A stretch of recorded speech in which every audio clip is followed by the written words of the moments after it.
And good morning to your friends. I cannot tell you how glad I am to be back. No, you're not. Do you know why I can't tell you how glad I am to be back? Because I'm not. I'm totally kidding. I'm excited. A little weird to come back from vacation on a Friday, but here I am for one day. And then I've got, of course, the weekend. Then I'm back for a couple of days next week. Thanks to Brian Wilson for filling in for me. And he is... So let me get this straight. Brian spent the last 4 days on the morning show. Then I had to come back and do Friday because he's got to do 9 to 12 for that Chris Hand character. Yep. Is that what's going on? Okay. Yeah. I mean, it's all good. It's all fine. I'm not complaining. When they said I had to cut my vacation short one day because they were lacking of a fill-in. Okay, it's all fine, well, and good. How was my vacation? Joan, ask me how my vacation was. Then we're going to get down to business. Okay, Dan, how was your vacation? It was suck ass. It was terrible. Stop. Did you just say that? I did. Did you bleep him? That's allowed.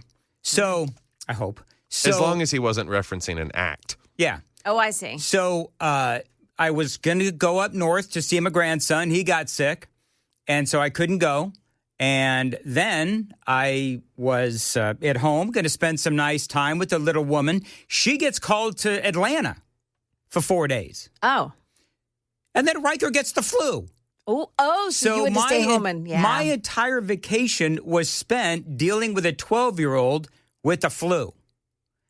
And so it was just not... I'll say a 12-year-old boy, too, because we're worse. We are. Well, okay, I love Riker with all my heart. He's got a bit of a tude because he's 12. And so you couple that with the flu, and it's just... I cannot tell you how glad I am to be back, even amongst the haters. I'll take the haters on the super text line over a 12-year-old that has the flu any day of the week and twice on Sunday. Was there puking involved in this? No puking. Good for you, Dan. It was a lot of mucus. Yeah. It was a lot of mucus and a lot of that. And so but I think he's finally going back to school today. For one day. As long as you don't have to put a cork in them, they'll recover. Did not have to put it. There were no corks involved. And by the way, if there were corks involved, it wouldn't be me. Trust me when I say that. Anybody watch any of the Turning Point USA stuff? No. Oh, my goodness gracious, Joan. So we got a lot of news to get to. By the way, Matthew Hurt is at Turning Point USA, the big event that they do every single year.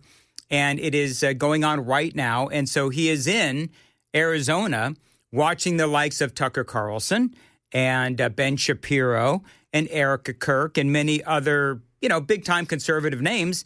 And they're doing what they do at the TPUSA event. And so I've watched some clips. I didn't watch it all, but I've got some clips for you because there's a lot of great things going on. And I love that.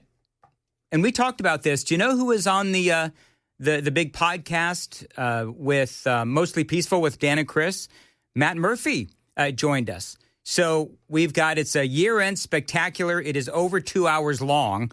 We taped it yesterday. Holy moly. So if you want to hear some great talk radio with me, Matt, and Chris, check that out. But we talked about how Turning Point USA with the murder of Charlie Kirk, they have done amazing at being able to expand that brand.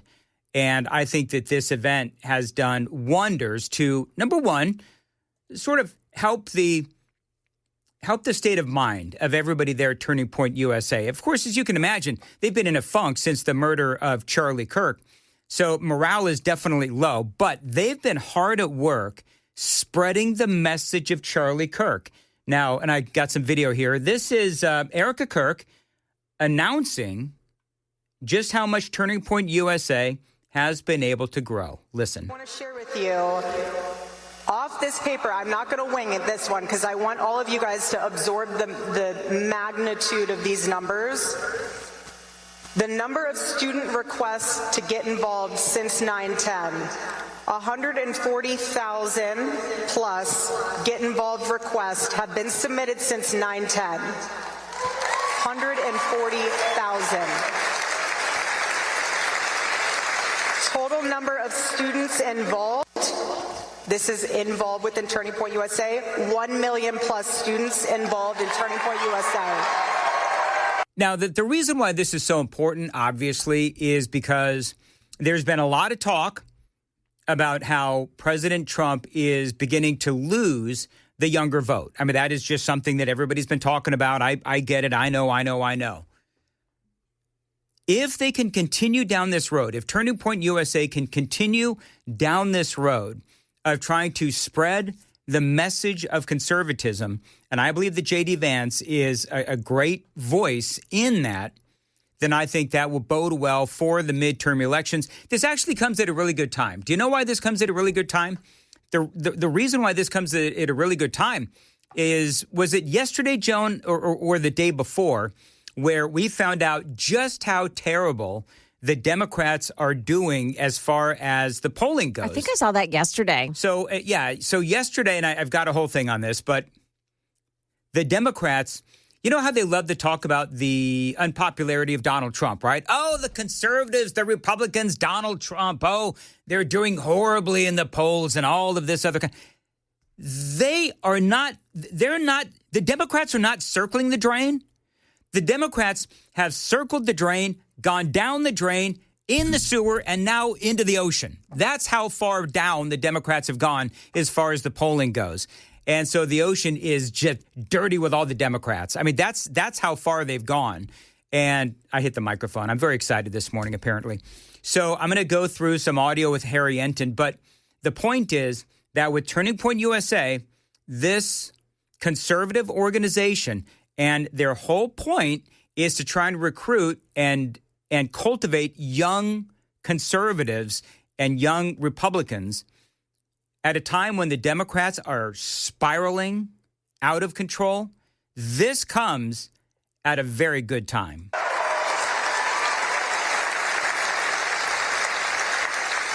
Current chapter numbers as of December 18th, 2025. 3,082 Club America chapters, 1,432 college chapters.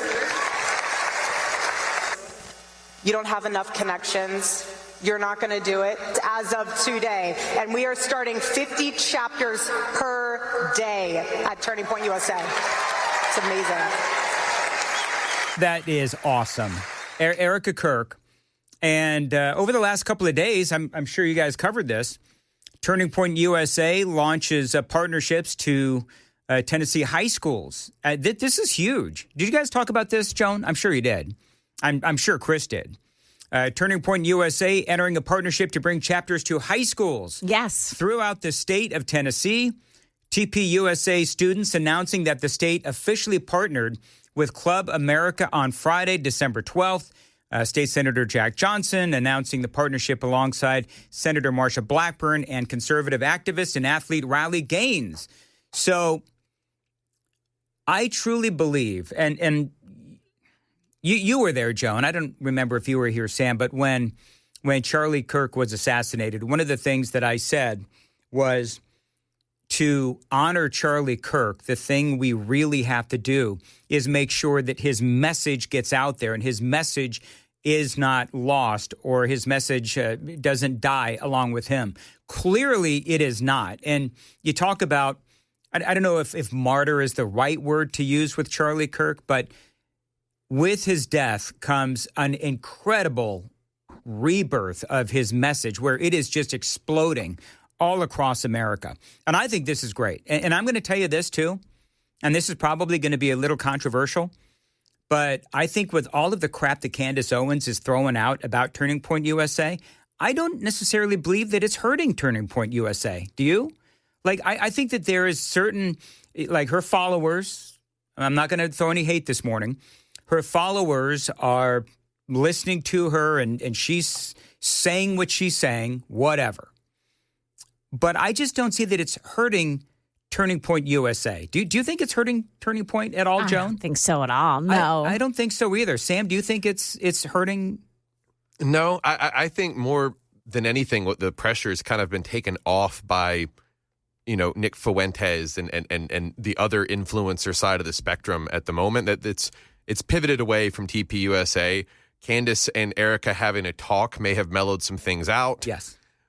But and they both came out and they said, all right, we're going to stop the accusations and the streams, and we're just going to talk about this. But we haven't found out. Again, this happened when I was on vacation. We haven't found out exactly what they spoke about. for 4 hours. For 4 hours. 4 hours. Can you imagine that? Well, kind of. Okay, well, fair enough. Fair enough. They have a lot to talk about. And so what I'm hoping is that we find out exactly what was spoken about. But I don't think, and I don't watch Candace Owens, but I have not seen where she has come back with any more of the updates on, the Egyptian planes and all that other kind of stuff. I don't think that there has been anything else since that conversation. Am I the only one among us who could not sleep last night? Yes. For the love of all that is, that wind and that rain. Yeah. Breaking branches. A couple of trees fell over in Robertson County. I walked out last night. My inflatables were deflated. Oh, I bet they were. Surprised they weren't gone. See, so here's what I want to know from the little woman. I want to know if Amy deflated them herself after I went to bed, or if they deflated on their own. Well, they just gave up. Does she have a habit of deflating your stuff? That's none of your business, Joan. She can be very deflating at times. Okay. Shut up. Well done, Sam. Let's see here. Mostly, by the way, I don't know that is 3 times I've hit the microphone this morning. What has changed? Do you have flying hands? Have you noticed that, Joan? I've hit the microphone 3 times. Yeah. Have you been on your home mic at all? Your home mic is suspended, right? It's my facing down. Yeah. I think that's why. Is that what's going on? Probably were flailing your arms too much at home. You know, I am an arms flailer. Mostly sunny and cooler. High of 45 today. Warming up to it'll get better than this, friends. I promise you. The morning show is good. I'm a little rusty. It's been 4 days. Let's see. Seems pent up, more like it. Warming up to, we were talking about deflating zones. Warming up to a high of 60. Breezes on Saturday, partly cloudy with a high in the low 50s on Sunday. Appreciate you listening to Nashville's Morning News on Super Talk 99.7. Anyway, so a couple of things going on today. Yes, Matthew Hurt is going to be joining us. By the way, Super Text line. How recent were those Turning Point USA numbers? This is 7670.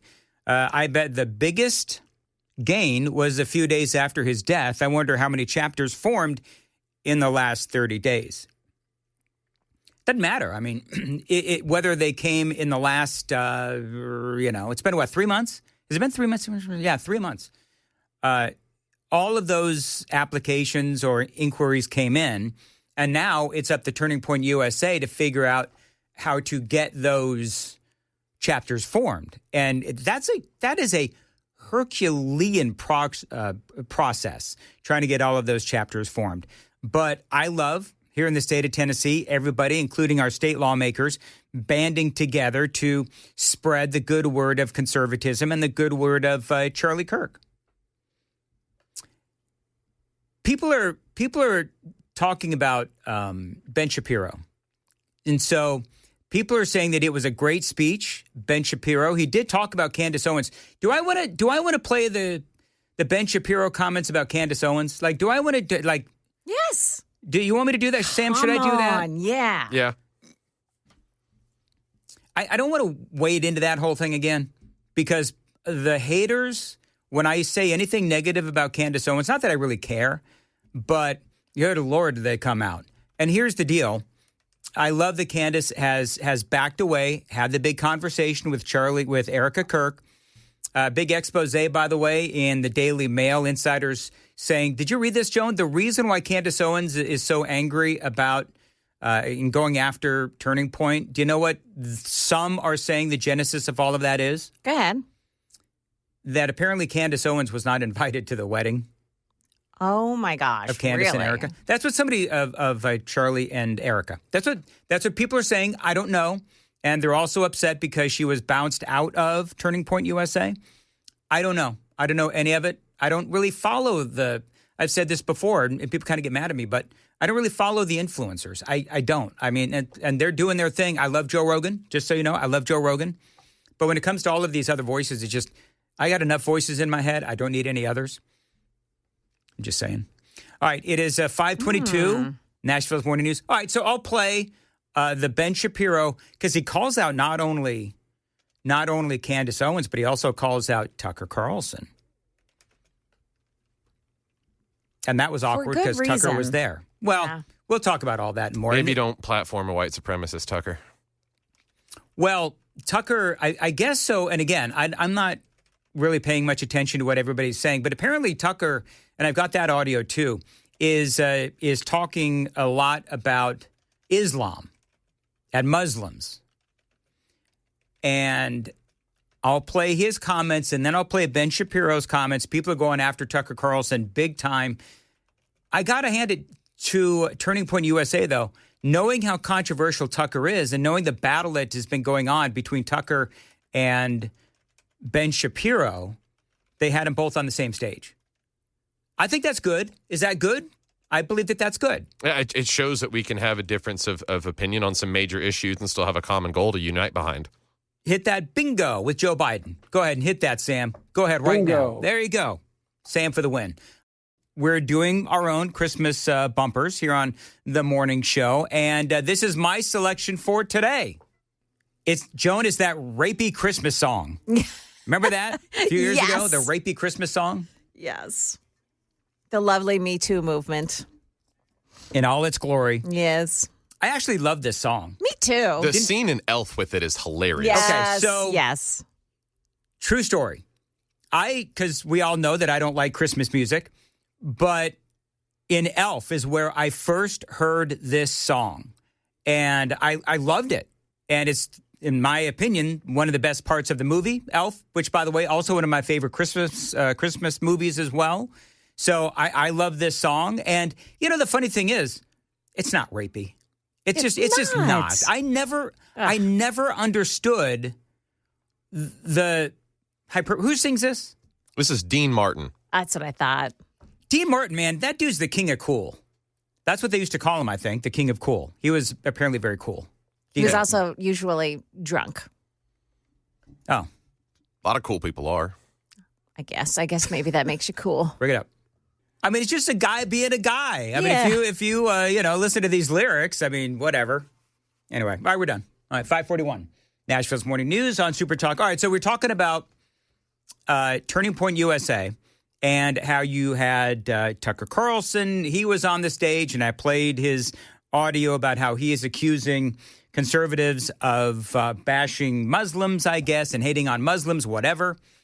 So then Ben Shapiro was on, and he called out not only Tucker Carlson, but also Candace Owens. Listen, this is, by the way, the last audio bite that I have from Turning Point USA. 636, going to speak with Matthew Hurt. He is at Turning Point USA, and I kind of want to know what is going on, behind the scenes there. How are people reacting to Ben Shapiro getting on stage and bashing not only Candace Owens, but also he had something to say about Tucker Carlson. But this is Ben Shapiro. A lot of people online saying that his speech was one of the best. Coalitions. It's the job of those of us who try to shape public opinion to hold politicians to account and to hold them accountable to our values. We must not let fear of audience deter us from telling the truth. We must not let fear of other hosts deter us from telling the truth. Wait for it. So, for example, if Candace Owens decides to spend every day since the murder of Charlie Kirk. I mean, people there obviously loving it that he is going to call out Candace Owens by name. Now, a couple things. Number one, I like that he's doing that.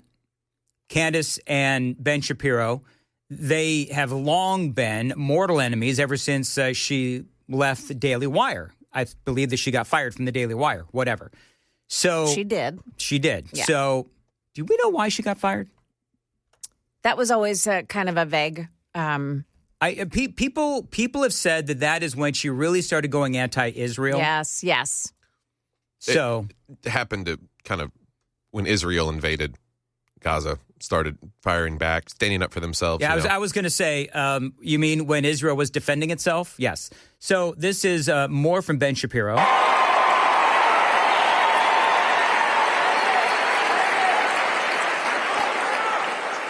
So, if Candace Owens decides to spend every day since the murder of Charlie Kirk casting aspersions at TPUSA and the people who work here, who worked with Charlie every single day, his best friends, to cast aspersions at Mikey McCoy and Andrew Colvin and Blake Neff and Tyler Boyer, and yes, at Erica Kirk, and to imply or outright claim complicity in a cover-up over Charlie's murder, to spew absolutely baseless trash implicating everyone from French intelligence to Mossad to members of TPUSA in Charlie's murder or a cover-up in that murder, then we, as people with a microphone, have a moral obligation to call that out by name. You know, it's interesting he didn't bring up Brigitte Macron's penis.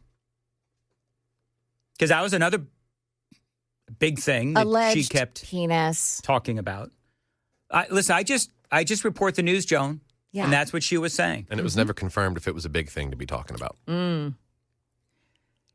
Do you know the lawsuits that Candace Owens is facing? I believe, you know, my prediction is that she is going to ultimately be led to financial ruin because of all of the lawsuits that she is facing. That's just my prediction.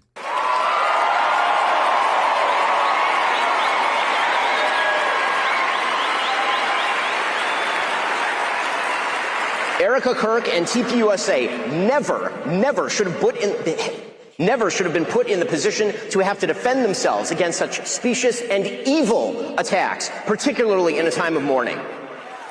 He's right. I mean, he's right. And the people who refuse to condemn Candace's truly vicious attacks, and some of them are speaking here, are guilty of cowardice. Yes, cowardice.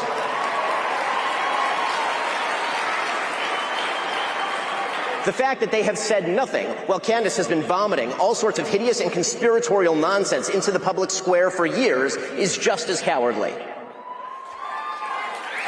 So there you go. That's Ben Shapiro.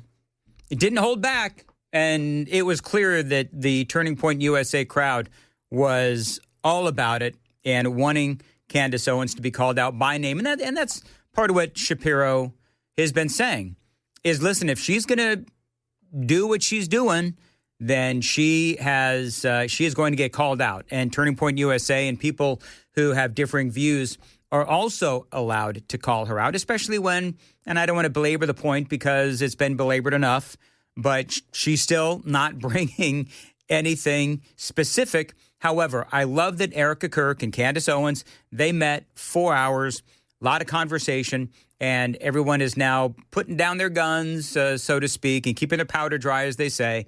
And they're just going to, I guess, I don't know what the end result of that whole thing is. Is there something that we're all waiting for as far as the meeting between Candace Owens and Erica Kirk? I mean, it just sounds like they're just putting it to bed. Is that right? Or is there some sort of a thing that's supposed to happen at some point? Do we know? I've seen and heard nothing. What about you, Joan? Have you seen or heard anything as far as what the next step is in that very tumultuous relationship? No, I have not. Yeah.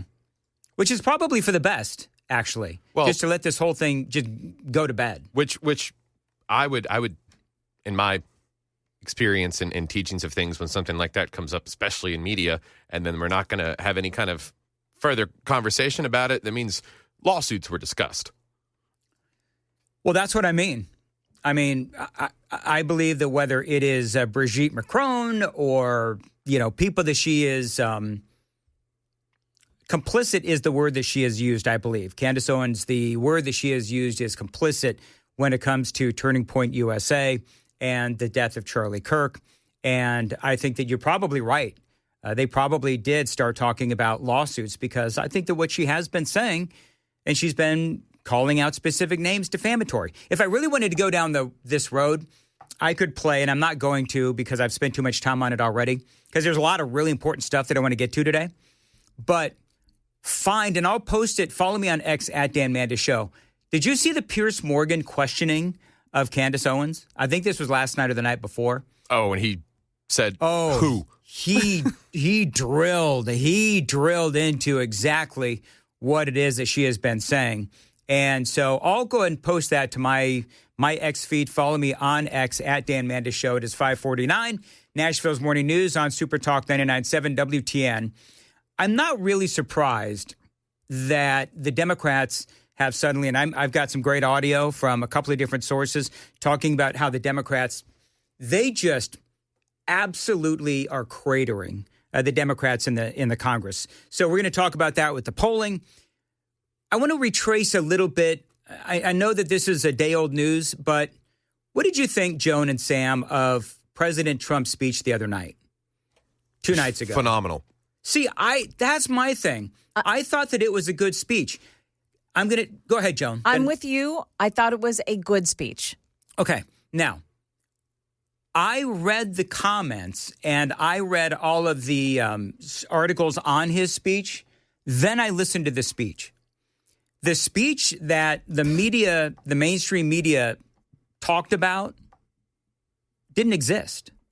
Like, they said that Donald Trump was angry. They said that Donald Trump was defensive. They said that Donald Trump was squinting at the teleprompter. I didn't see any of that. And that he was yelling. Yeah. I didn't hear any yelling. No. I think they mistake that for passion, which is what they call it when they scream that we're a bunch of racists. Whatever. I mean, here's the thing, though. Clearly what Donald Trump was doing was he was setting the table heading into 2026 and the midterm elections. This is where we are. This is where we got it from. This is where we are. And this is where we're going, right? And so he's setting the table for the campaign into the midterm elections. I thought that it was absolutely brilliant. And I'm sure everybody else has said this, so I don't want to go into this too much. But I think the fact that he set the table with making it seem like he was going to talk about going into Venezuela. And then, so the media covered it with, breathless abandon. And then he goes in with ultimately what was a campaign speech for him, a campaign speech for the Republicans, and an attack on the Democrats. I thought it was brilliant. And then the very next day, as you no doubt covered, Joan, the inflation numbers, the numbers from yesterday. Oh my goodness gracious! Amazing. It was like it's like he knew. It's like divine intervention. Trump has this speech on how the economy is doing better and it's going to get even better into the new year as we have the big beautiful bill that is going to really take effect in 2026. And lo and behold, then we get the inflation numbers that looked far better than anybody thought. And I think that, I look back on what I said on, I think, maybe a week ago, Friday, before my vacation, I think, where I said that we are, as conservatives, we are hitting the ground running in 2026. The Democrats are sucking wind. Inflation numbers are looking better than we thought. And we've got a lot of positives going into 2026. And I don't know why people always scoff at me when I say I think that we're looking really good heading into 2026. Am I worried? Absolutely. Could it not go our way? Absolutely. We'll have to wait and see ultimately where it goes. And, we have to see what happens with the gerrymandering and all that kind of stuff. But I think that we've got the wind in our sails right now. And I am feeling very positive. I don't want to go backwards, but I think the president made a big mistake. And I don't know, I'm sure you guys talked about it. I think the president made a big mistake when he made the comments about Rob Reiner and his murder. I do not. You don't think that was a big... I do not. All right, so... Rob Reiner had everything terrible to say about President Trump. He had everything terrible to say about Rush Limbaugh after his death. I do not. I don't. And Trump opened it with, "It's sad." So he did, give it some grace, and then proceeded to defend himself. So here's why I think it was a mistake. Number one, 2 wrongs don't make a right. That's number one. I think that you're right, Joan. And I think I said this. Oh, I forget who was it that died. But I said the same thing a couple of months ago when somebody died. I forget who it was. But just because somebody dies, all of the nasty, vitriolic things that they say don't die with them. They just don't. That is part of that person's legacy, and we are allowed to we are allowed to comment on their legacy because that is what they chose to say when they were alive, right? And I support Donald Trump's, he certainly has his right to say it. But I think that when you are battling for independence and you are in the midst of a very contentious heading into the midterm elections, I just don't think that you want to give your enemy any ammunition. And I thought that it was ill-advised from a humanitarian standpoint and from a political standpoint. Now, there's going to be a lot of people, including Joan, that are going to disagree with me, and that's fine. Did I like Rob Reiner? No. He said some god-awful things. I don't know what he said about Rush Limbaugh, but it wouldn't surprise me. He said some god-awful things about Donald Trump. He said some god-awful things about Donald Trump's supporters, right? But when Charlie Kirk was assassinated, he had, I don't know if he had nice things to say about Charlie Kirk, but he condemned the way that he died, and he condemned the assassination. But all that aside, I think that, again, we are in a battle for the hearts and minds of Americans, particularly those that are more independent-minded. So I don't think that you want to give your enemy any reason to come after you. I just thought that it was a bad look all the way around, politically, strategically, and from a humanitarian standpoint. Go ahead, Sam. Tell me I'm wrong. No, I when Brian and I talked about it the other day, it was he shouldn't have done it. I'm not going to condemn him for it, but I personally would have kind of taken the road of, if you want to kind of measure the mark of a man, especially one in the public eye, look at how his sons behave. Look at how he raises his sons. Yeah. Neither of Donald Trump's sons have ever been under fire for anything, but right. Hunter Biden and now allegedly Nick Reiner. You just judge the man by that. Nick Reiner, that was a troubled individual. He is a troubled individual. And just talking about the lead up to what happened and how they were at Conan O'Brien's party, he's running around. They've been trying to handle his drug addiction for a long time. He's been in rehab, 17 times? So it's one of those things where it is, you hate to see that kind of a situation where a man is murdered by his own son. It's a horrible situation all the way around. So anyway, but the final thing I'll say on this, and I can see from the super text line, people are disagreeing with me. That's fine. The thing is, Donald Trump once said that the Republicans are terrible at messaging. If you are trying to, this is the last thing I'm going to say, if you're trying to talk up the economy, if you're trying to talk up your wins, this was a big distraction when you are trying to talk about your wins and then you say what you said about the murder of Rob Reiner. From a strategic standpoint alone, I thought that it was a bad move.